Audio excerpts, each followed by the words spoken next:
Another day of lunacy here in Batsh Bonkers Britain on Wednesday, the 6th of December. First up, we still have James cleverly marauding around in Rwanda. The point that is being made by the Tories for the cameras is that the Conservatives are tough on illegal immigration. That's despite our shoreline being flooded by small boats and thousands of illegals coming into this country every day in lorries. I would argue that right now the invisible, undocumented population of the UK has never been higher.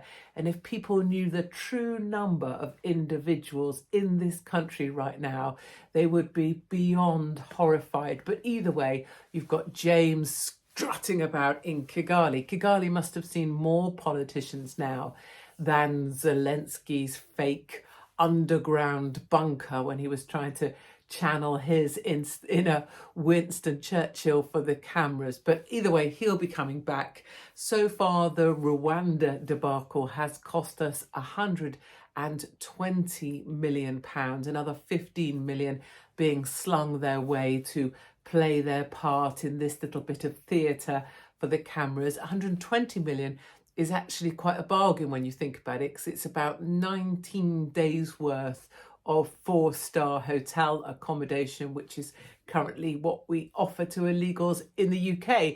In other news, we have the Scots deciding to change up slightly their policy on the trans matter so that women with penises, also known as men, will no longer automatically be having the right to go into women's prisons. So if you are a rapey man and you were busted for being a bit rapey, then you won't automatically be able to say that you want to be in a woman's prison if yesterday you were called Ben and today you're called Barbara. There will have to be a special look at your special set of circumstances to see if you can still be allowed in a woman's prison with your penis after you've been a rapey person on the outside.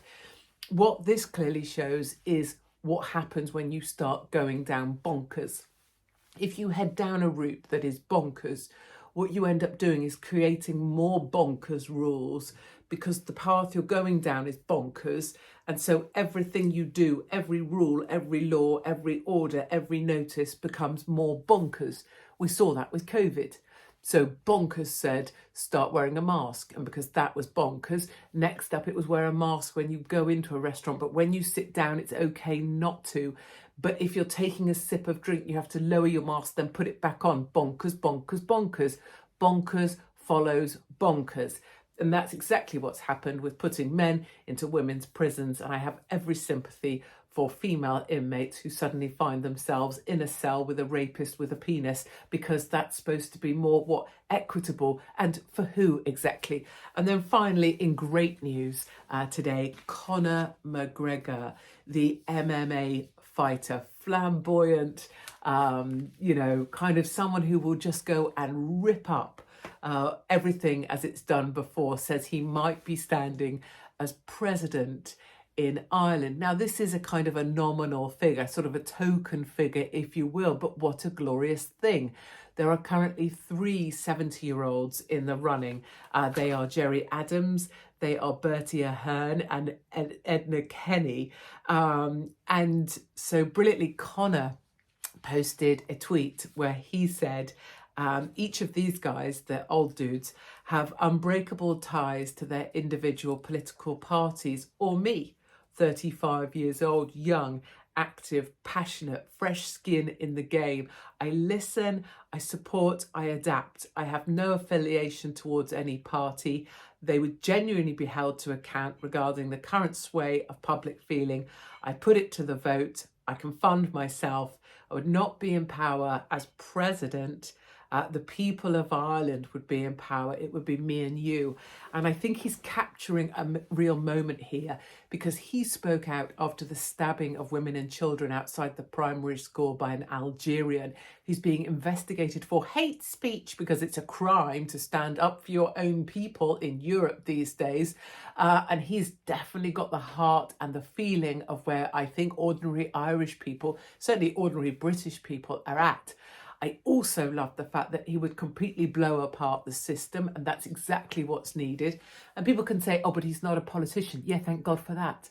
Thank God for that. We've had enough of these people swindling ordinary people. And the only reason I think any of us would vote right now is if someone like Conor McGregor was standing. So I say good news to him. And even in The Guardian, where they would love to put him down and they would love to say, you know, he's just another Trump freak show, they're saying it's more likely than not that he could succeed if he made a run for it. So really great news from Conor McGregor. Another sign of the uprising of the people against the politicians who no longer represent us. And that, my friends, is your brief summary of the craziness here in the asylum that is Batshit Bonkers Britain.